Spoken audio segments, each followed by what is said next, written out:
kakinya acuh tak acuh. Tapi lama-lama Lingga, Kiki, Esa tiba-tiba menghilang dari peredaran. Mereka tak mau bersama denganku lagi. Apa artinya gelang persahabatan ini? Tak berguna.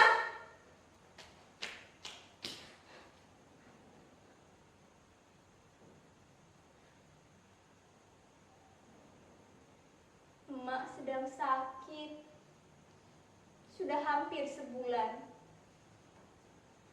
Aku belum sanggup membawanya ke dokter. Kata orang, biaya berobat ke dokter mahal. Apa? BPJS? Dari mana kami membayar cicilan setiap bulannya? Bu Siti yang kerja di puskesmas pernah bilang, iuran BPJS yang menunggak atau tidak dibayar terancam terkena denda. Ya sudahlah, orang susah dilarang sakit. Itulah mengapa sudah sebulan ini aku menggantikan pekerjaan emak berburu karton, koran, dan botol bekas ke warung-warung dan toko.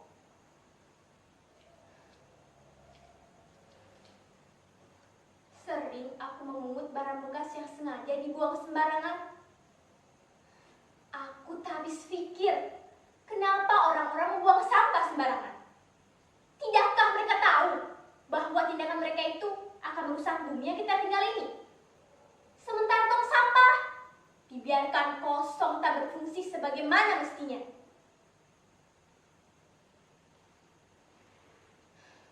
Sejak Bapak meninggal 5 tahun lalu, emaklah yang mencari nafkah untuk menyambung hidup.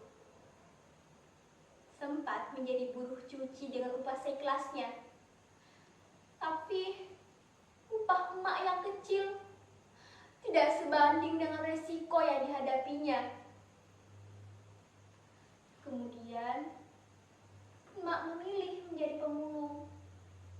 Dalam sehari, emak mampu mengumpulkan sampah 10-15 kilogram.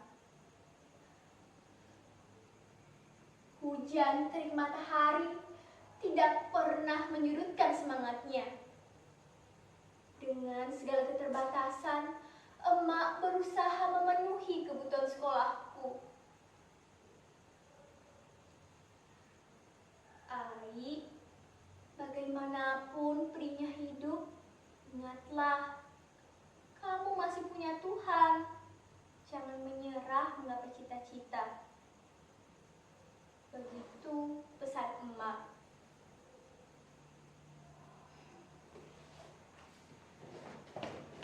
Barang-barang ini telah menyelamatkan hidup kami. Pepatah bilang, sampah satu orang adalah harta bagi orang lain.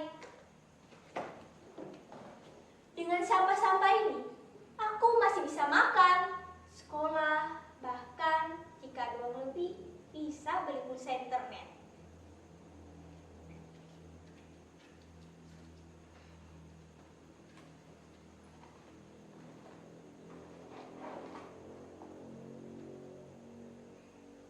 Nah, handphone ini aku mendapatkannya dari Pak Lurah sebagai bonus menjadi kepala regu. Waktu acara 17 Agustusan tahun lalu, Pak Lurah memintaku mengumpulkan teman-teman untuk mengikuti lomba berjalan. Meskipun awalnya ragu, kami berlatih sangat keras dan akhirnya regu kami menang. Tuhan memang Maha Adil. Di saat dibutuhkan, di saat itu pula Tuhan memberikan jalan.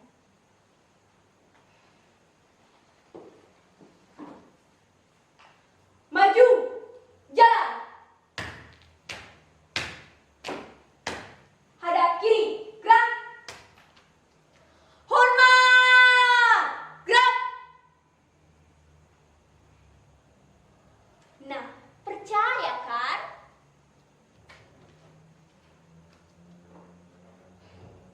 Sampah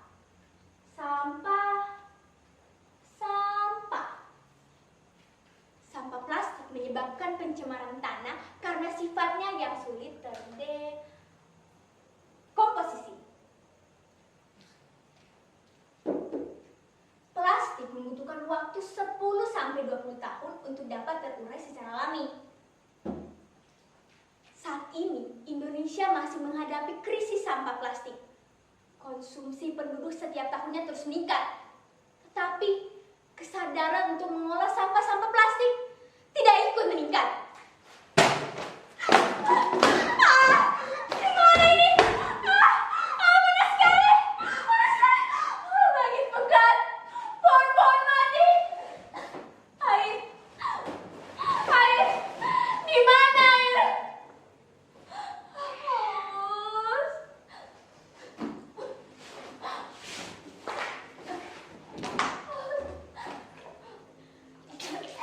Kotor dan bau. Lihat, lihat. Kedua mata orang-orang itu merah. Kulitnya mengelupas. Jangan, jangan mendekat. Pergi, pergi, pergi.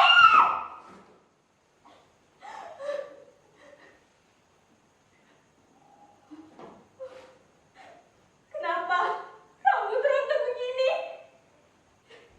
Kulit saya melemah. Tenggorokan tak bisa bernapas. Tolong, tolong, tolong.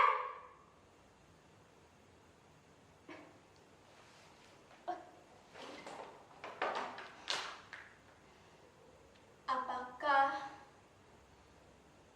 ini firasat? Tangan kecil ini harus berbuat sesuatu.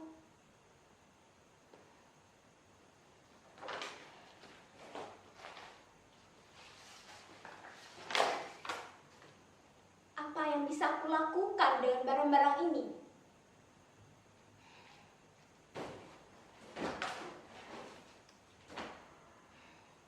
Aku pernah mengunjungi pameran kerajinan daur ulang.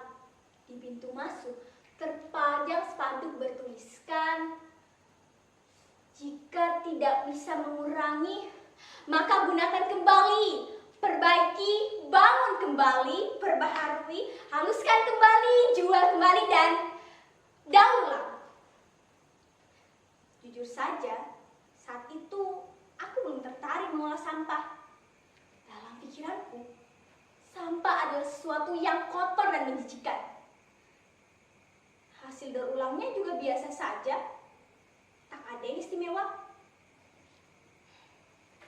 Sekali waktu, aku diajak ibu guru mengikuti workshop. Di sana, diajarkan bagaimana cara mengolah barang-barang yang sudah tak bernilai menjadi bermanfaat. Seperti vas bunga dari koran bekas, tas plastik kemasan kopi, bunga dari sedotan, dan lampu hias dari botol bekas.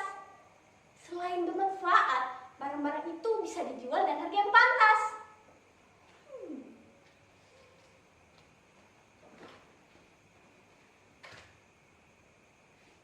Lalu, mengapa aku harus minder dan malu?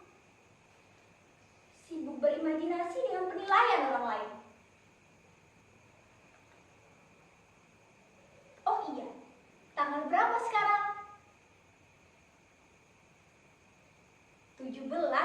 Aku begitu bersemangat merealisasikan rencana-rencana. Aku juga akan mengajak teman-teman dan teman sekampung untuk mendaur ulang sampah-sampah ini. Siapa? Oh, terima kasih, Pak. Sampah ini saya terima dengan senang hati. Jauh-jauh Bapak mengantarnya kemarin. Semoga warung Bapak semakin laris ya, Pak. Sejak saat itu, aku tidak perlu memungut sampah ke toko atau warung lagi. Mereka dengan senang hati mengantarkannya ke rumah. Semua orang di lingkungan ini akhirnya memiliki kesadaran memilah sampah dari rumah. Ini kemajuan berarti. Wah. Melalui postingan di media sosial,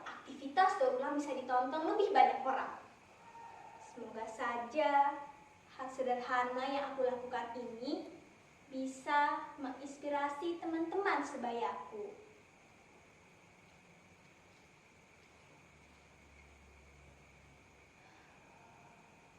Tapi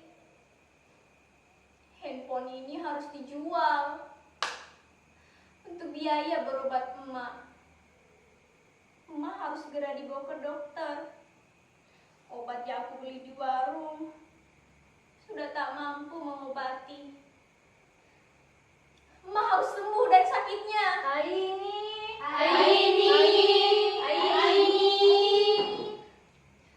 Oh, kalian sudah datang teman-teman. Ayo silakan masuk. Kita pisahkan dulu barang-barang ini. Botol-botol sebelah sini, koran bekas di sebelah sini, kardus bekas di sini. Yang lain-lainnya kita kumpulkan di sini. Oh iya, ini contoh barang bekas yang akan kita buat.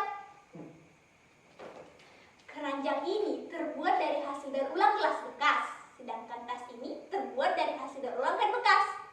Cukup mudah membuatnya.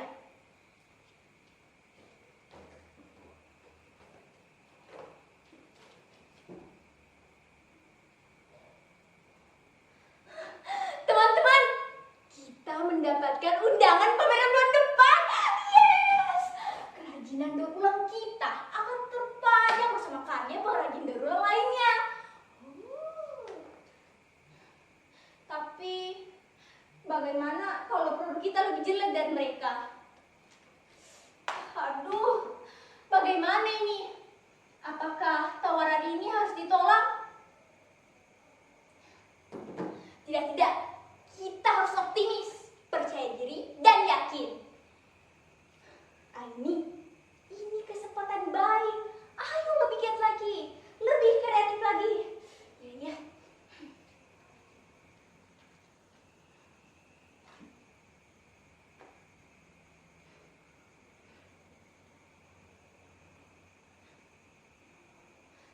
Aku baru saja mengantar emak ke dokter. Penyakit emak sebenarnya membutuhkan penanganan khusus. Tapi emak bersikeras ingin pulang. Dokter tak begitu jelas menerangkan apa penyakitnya. Dia hanya memberikan instruksi berapa kali emak harus minum obat dalam sehari. Aku pun tidak sempat bertanya lebih jauh. Tatapan emak mengisyaratkan untuk segera membawanya keluar. Dalam perjalanan pulang, emak sempat berbisik, "Ai, kamu pahlawan emak." Mataku berkaca-kaca. Aku pun membalas ucapannya. Ai bangga sama emak karena pahlawan sesungguhnya adalah emak.